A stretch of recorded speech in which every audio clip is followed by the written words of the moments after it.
பள்ளி மாணவனோ கல்லூரி மாணவனோ தன்னுடைய எதிர்காலத்தை பற்றி திட்டமிடுறப்ப எப்படி ஒரு மருத்துவர் ஆகணும், ஒரு பொறியியலாளர் ஆகணும், இல்லைன்னா ஒரு கணக்கர் ஆகணும், இல்லை ஒரு நல்ல வணிகர் ஆகணும், அப்படி பல கோல் இருக்கும் அவங்களுக்கு. இது எது வேணாலும் ஆகலாம். ஆனால் அது எல்லாத்துக்கும் அடிப்படை ஒரு ஆரோக்கியமான மனிதனாக இருந்தால் மட்டும்தான் அந்த இடத்துக்கு வந்ததுக்கப்புறம் அவங்க தான் என்ன சாதிக்கணும்னு நினைக்கிறாங்களோ அதை செய்ய முடியும். அந்த அடிப்படையில் பள்ளி கல்லூரி மாணவர்கள்ட்ட உணவு பற்றின புரிதல் மிக தெளிவாக கொண்டு வரணும்.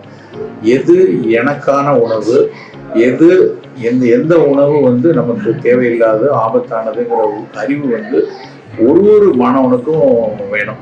இன்னைக்கு இந்த நிகழ்வு எனக்கு அவ்வளோ மனதுக்கு மகிழ்ச்சியாக நிறைவாக இருக்கு.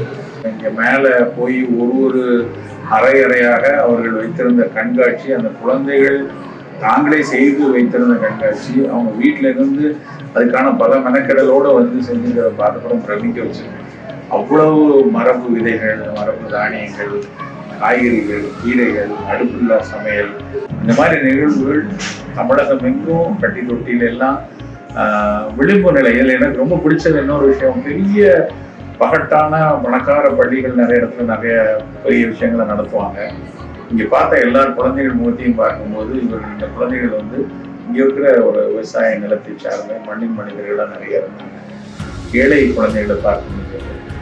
படிப்பு கல்வி மட்டும்தான் என்னை மாற்றுங்கிற ஒரு கனவோட இருக்கிற அந்த குழந்தைகள் ஆரோக்கியமான உணவையும் நான் வச்சுருக்கிறேன், எனக்கு தெரியும், அதுலேயும் நான் நல்லா ஆரோக்கியமாக இருக்கேன்னு ஒரு ஃபீலோடு அவங்க சொன்ன விஷயம் அவ்வளோ நிறைவாக இருக்கிறது.